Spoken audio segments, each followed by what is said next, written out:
Film की शुरुआत में हंटर और उसकी दोस्त बेकी को दिखाया जाता है जो घूमने आए हैं। वो दोनों 2000 फुट की ऊंचाई के टावर पर चढ़ने लगती हैं ताकि अच्छी फोटोज आए। टावर पर चढ़ते समय हंटर अपनी दोस्त बेकी को डराने की कोशिश करती है और सीढ़ी को जोर जोर से हिलाने लगती है, लेकिन उसे अंदाजा भी नहीं था कि इतना हिलाने से सीढ़ी को पकड़ कर रखने वाले स्क्रू ढीले हो रहे थे। जब दोनों टावर की ऊपर पहुंच गई तो तुरंत अपनी तस्वीरें लेने लगी और अपनी सोशल मीडिया पर पोस्ट करने लगती है। लेकिन जैसे ही वो नीचे उतरने वाली होती है, अचानक सीढ़ी फिसल कर नीचे खिसक गई और उसके स्क्रू एक एक करके बाहर निकलने लगी। अगले ही पल बेकी का पैर फिसल गया और वो नीचे गिर गई। किस्मत से रस्सी मजबूत थी और टूटने से बच गई। बेकी 2000 फुट की ऊंचाई पर हवा में लटक रही थी और झूल रही थी। अगर वो नीचे गिरती तो उसका बचना नामुमकिन था। हंटर ने रस्सी को पूरी ताकत से पकड़ रखा था और बेकी को ऊपर खींचने की कोशिश करती है। तभी उसका भी पैर फिसल गया। इस अचानक झटके से बेकी डर के मारे जोर से चीखने लगती है। इसके बाद दोनों ने मिलकर कोशिश की। एक खींच रही थी और दूसरी चढ़ रही थी। काफी संघर्ष के बाद बेकी आखिरकार सुरक्षित फिर से टावर के ऊपर चढ़ जाती है, लेकिन राहत की सांस लेने से पहले ही उन्हें एहसास हुआ कि कुछ और भी बुरा हो चुका है। दोनों ने नीचे झांक कर देखा और सन्न रह गए क्योंकि पूरा का पूरा सीढ़ी का हिस्सा टूट कर जमीन पर गिर चुका था। अब ये दोनों 2000 फुट ऊंचे टावर पर फंस गई थी। ना ही सीढ़ी बची थी और ना ही नीचे उतरने का कोई रास्ता। हंटर ने मदद के लिए अपना फोन निकाला, लेकिन इतनी ऊंचाई पर कोई नेटवर्क नहीं मिल रहा था। दोनों ने टावर पर पड़े उस बक्से को खोला। तब उन्हें एक दूरबीन और एक बंदूक मिलती है। तभी हंटर अपना फोन चेक करती है। वो देखती है कि उसने जो पोस्ट सोशल मीडिया पे पोस्ट किया था उस पर 300 से ज्यादा लाइक्स आई थी। इसका मतलब था कि थोड़ा नीचे जाने पर नेटवर्क मिल सकता है। उसने तुरंत पुलिस को मैसेज लिखा और अपना फोन रस्सी से बांधा और धीरे धीरे उसे नीचे उतारने लगी, लेकिन रस्सी इतनी लंबी नहीं थी और उनके मोबाइल पर नेटवर्क भी नहीं मिला ताकि मदद बुलाया जा सके। तब हंटर को एक और आइडिया आता है। वो एक बहुत बड़ा जोखिम उठाने का फैसला करती है। वो अपना सेफ्टी बेल्ट खोल देती है और टूटी हुई सीढ़ी के सहारे खुद नीचे लटक जाती है, मगर फिर भी फोन में नेटवर्क नहीं मिलता। उसने एक हाल तक छोड़ दिया ताकि फोन थोड़ा और नीचे जा सके। बेकी तनाव के मारे सांस तक नहीं ले पा रही थी। हंटर की ताकत भी खत्म हो रही थी, लेकिन फिर भी नेटवर्क नहीं मिला। आखिर उसे वापस ऊपर चढ़ना पड़ता है। तभी बेकी को एक आइडिया मिलता है। अगर जमीन पर नेटवर्क मिलता है तो फोन को पूरी तरह नीचे ही क्यों ना भेज दिया जाए। हंटर को भी ये बात ठीक लगी। उसने फोन को अपने जूते के अंदर रखा, फिर अपना कपड़ा उतारकर मोबाइल के चारों तरफ लपेट देती है ताकि गिरने पर झटका कम लगे। दोनों ने उस जूते को 2000 फुट की ऊंचाई से नीचे फेंक दिया। उन्हें उम्मीद थी कि इससे कुछ तो होगा, लेकिन उनके पास ये जानने का कोई तरीका नहीं होता कि वो फोन ऊंचाई से गिरने से टूटा तो नहीं। इसलिए वो इंतजार करने लगी। घंटे बीत गए लेकिन कोई मदद नहीं आई। साफ था कि फोन जमीन पर गिरते ही टूट गया था। जब उनकी उम्मीद लगभग खत्म हो चुकी थी, तब हंटर ने दूरबीन से नीचे एक आदमी को देखा। दोनों लड़कियां खुशी से उछल पड़ी और मदद के लिए जोर जोर से चीखने लगी, लेकिन वो इतनी ऊंचाई पर थी कि उनकी आवाज नीचे तक नहीं पहुंची।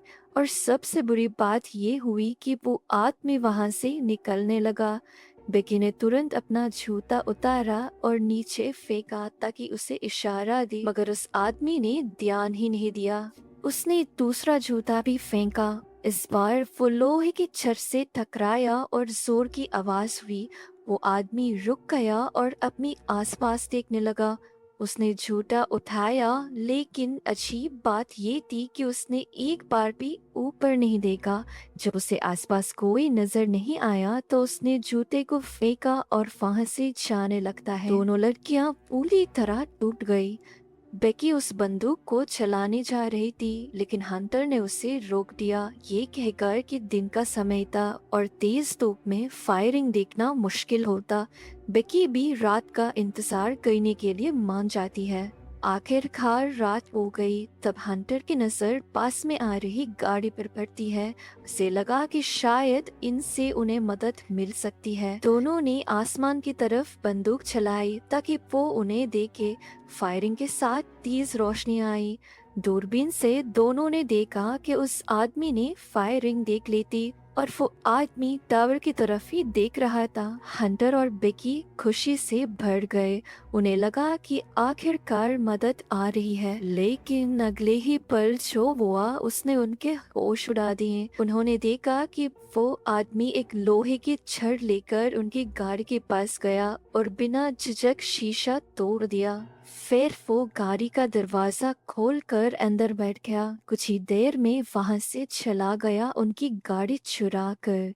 दोनों लड़कियां बस देखती रह गई, जबकि उनकी आखिरी उम्मीद भी आंखों के सामने से दूर चली गई। अब वो 2000 फुट ऊंचाई पर फंसी हुई थी और पहले से भी ज्यादा निराश हो चुकी थी।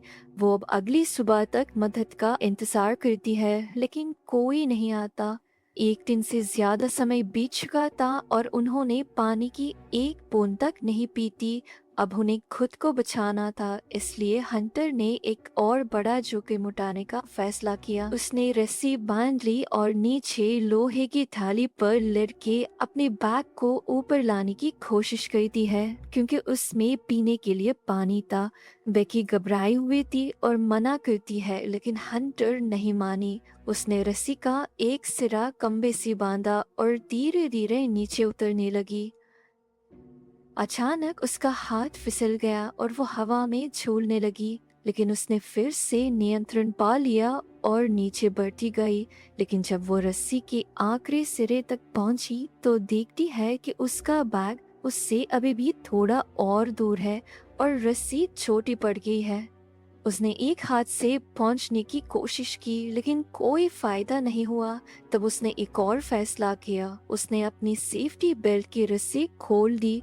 अब उसके पास कोई सेफ्टी नहीं थी, यानी अगर गिर गई तो मर गई। वो एक हाथ से रस्सी पकड़कर बैग की तरफ झूलने लगती है। फिर उसने टावर की दीवार को जोर से धक्का दिया और सही समय देखकर उसके ऊपर छलांग लगा दी और किस्मत से वो सीधे लोहे की थाली पर जा गिरी। उसने तुरंत अपना बैग उठाया और सबसे पहले पानी की बोतल निकालकर पानी पीने लगी। ऊपर खड़ी बेकी भी पानी के लिए तरस रही होती है।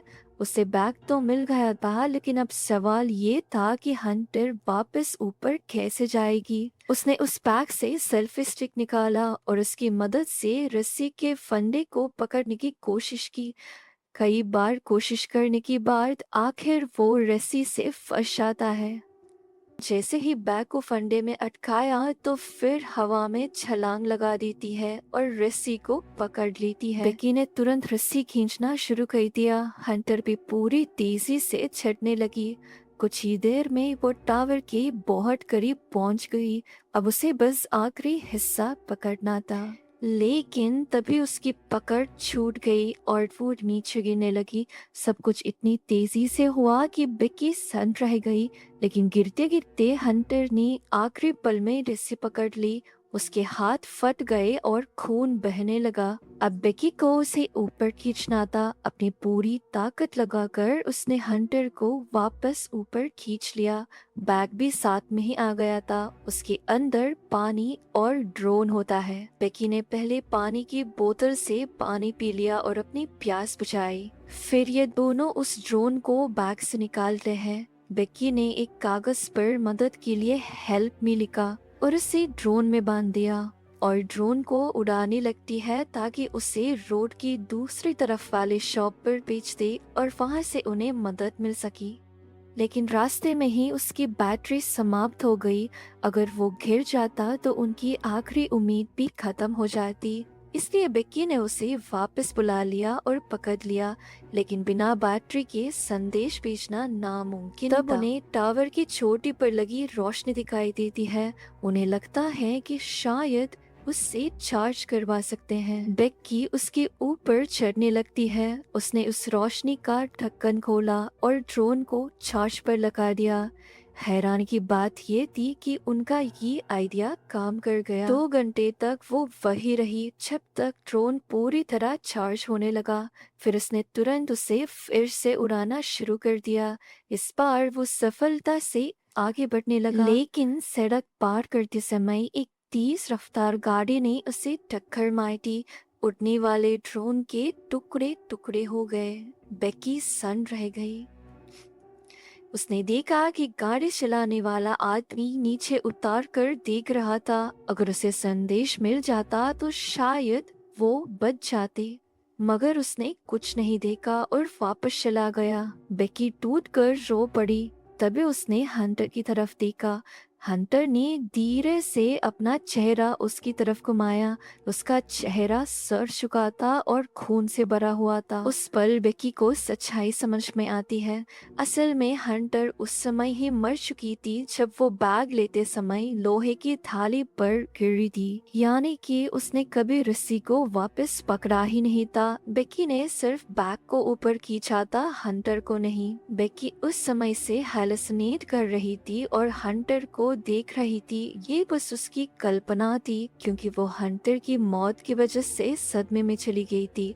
तब से वो पूरी अकेली और सिर्फ खुद से बातें कर रही थी। कुछ देर बाद एक भूखा गिद्ध उसकी घायल जांग को नोचने लगता है। बेकी ने आंखें खोली और उसकी गर्दन पकड़ ली। वो उड़ने की कोशिश करती है, लेकिन बेकी ने उसे मार दिया। फिर उसने उसे कच्चा खाना शुरू कर दिया। अब उसके दिमाग में सिर्फ एक ही बात थी, किसी भी कीमत पर जिंदा रहना। खाने के बाद वो नीचे जाने का फैसला करती है, क्योंकि वहाँ पर इसका फोन पड़ा होता है।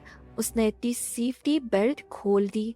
वो बची हुई सीढ़ी से नीचे उतरने लगती है और रस्सी को सबसे नीचे वाली सलाख से बांध लेती है। फिर वो रस्सी के सहारे तेजी से नीचे जाने लगती है और लोहे की ढाली तक पहुंच गई। वहाँ उसने हंटर की लाश को देखा और उसकी आंखों में आंसू भर गए। इसके बाद वो अपनी फोन से अपने पिता को मदद के लिए मैसेज करती है। हालांकि अब भी नेटवर्क नहीं था। फिर उसने हंटर का जूता उतारा, उसमें अपना फोन रखा और उसे हंटर के पेट के गांव के अंदर घुसा दिया। उसके बाद उसने हंटर के शरीर को जोर से धक्का दिया। उसकी लाश 2000 फुट की ऊंचाई से जमीन की तरफ गिर गई। जब शरीर जमीन पर गिरा तो मोबाइल को नेटवर्क मिल गया और मैसेज भी चला गया। बेगी के पिता जेम्स को मैसेज पहुंच जाता है। उन्होंने तुरंत पुलिस को फोन किया और मदद के लिए टावर की तरफ दौड़ पड़े। आखिरकार बेगी को बचा लिया गया। जैसे ही उसने अपने पिता को देखा, वो सीधे जाकर उन्हें हक कर लेती है और फूट फूट कर रोने लगी। विकी के लिए ये काफी ज्यादा इमोशनल मोमेंट होता है। तो दोस्तों, इसी के साथ ये मूवी यही खत्म होती है। Thank you for watching.